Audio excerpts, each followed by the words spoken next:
தோழர் செல்வா அவர்களுடைய நாங்கள் எல்லாத்துக்கும் நாங்கள் கஷ்டப்படணுமா நூல் வெளியீட்டு விழா.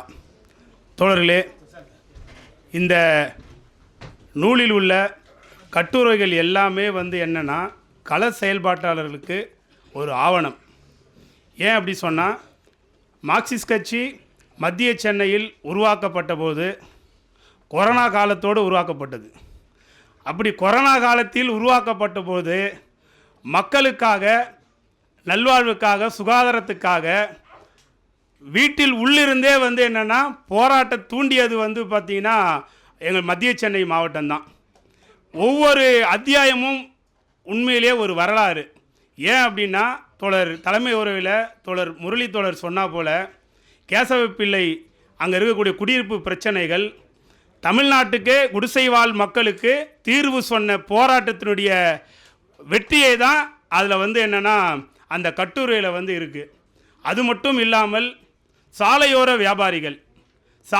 வியாபாரிகளை பற்றி சொல்லணும் அப்படின்னா, இன்றைக்கி சென்னை மாநகராட்சியில் ஒரு 200 வார்டு இருக்குது.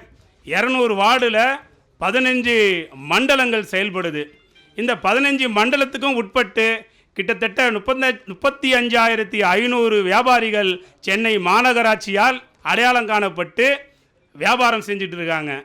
அந்த மக்களுடைய பிரச்சனைகளை அவருடைய எளிமையான வரிகள் மூலியமாக கட்டுரையாக தொகுத்து போட்டதுடைய விளைவு என்ன அப்படின்னா, சென்னை மாநகராட்சி பல ஆண்டு காலம் நடத்தப்படாத நகர விற்பனை குழு தேர்தல் நடந்தது. அது மட்டும் இல்லாமல் ஒரு வெண்டிங் கமிட்டி மெம்பருக்கான சட்டத்திட்டம் என்ன,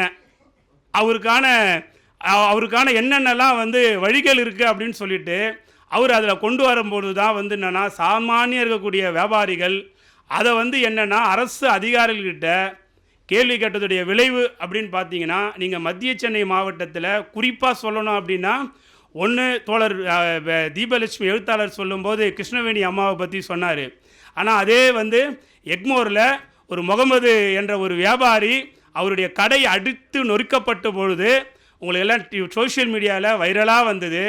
வரும்போது பார்த்தீங்க அப்படின்னா, மறுநாளே சோழர் செல்வா தலைமையில் வியாபாரிகள் கூட்டமைப்போடு சிஐடிஓ அங்கே வியாபாரிகளை போராட்டம் நடத்தி அங்கே என்னென்னா கடை போட்டு விட்டது. இதனுடைய அப்படியே தொடர்ச்சி தான் பார்த்தீங்க அப்படின்னா, மார்க்சிஸ்ட் கட்சி முன்னெடுத்து வியாபாரிகள் வாழ்வுரிமைக்காக ஒரு மாநாட்டை கொட்டு மழையில் இந்த புக்கை வெளியிட்ட தோழர் கேபி தான் அங்கே கண்டன உரையாற்றினார். உண்மையிலே அந்த மாநாட்டுக்கு பிறகுதான் தமிழக அரசும் சரி, சென்னை மாநகராட்சியும் சரி, மறுநாளே மாநகருடைய துணை மேயர் மகேஷ்குமார் சொன்னார், தோழர் கேபி அவர்கள் சொல்வதை போல ஒன்றும் மாநகராட்சி அதிகாரி இல்லை, உண்மையிலே நாங்கள் அதெல்லாம் ஒழுங்குபடுத்துவோம் அப்படின்னு சொன்னார். அதுக்கப்புறம் தான் பார்த்தீங்கன்னா வெண்டிங் கமிட்டி தேர்தல் நடக்குது.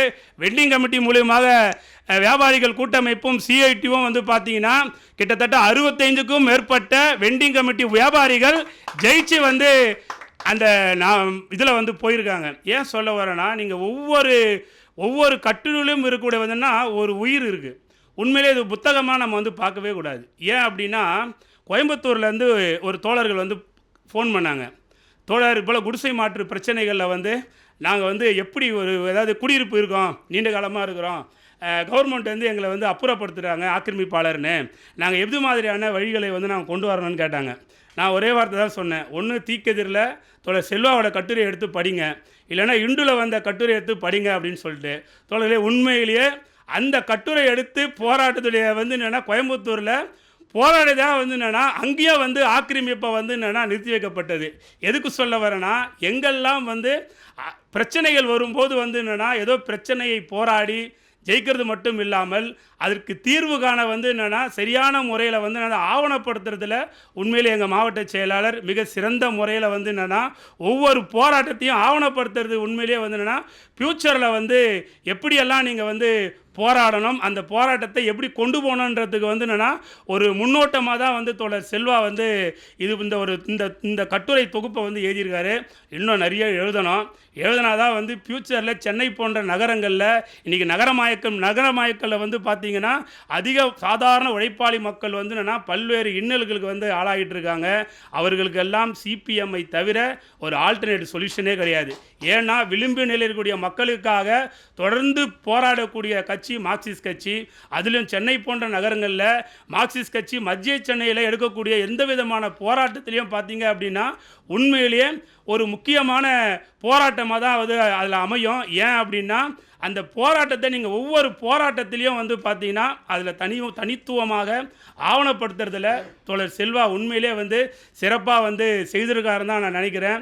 அந்த அடிப்படையில் வந்து என்னென்னா இந்த நூல் வெளியீட்டு விழா ஒரு எளிமையாக நடந்தாலும் இதை கேட்கும்போதே சொன்னார் தோழர், இந்த புத்தகத்தை வந்து என்னென்னா களப்பணியாளர்கள் சென்னையில் மட்டும் இல்லை தமிழகம் முழுவதும் இருக்கக்கூடிய தோழர்கள், போராடக்கூடிய தோழர்கள், உழைப்பாளி மக்களுக்காக நித்தம் போராடக்கூடிய களப்பணியாளர் எல்லா கையிலையும் கைடுகளாக இருக்க வேண்டிய ஒரு நல்ல புத்தகம்.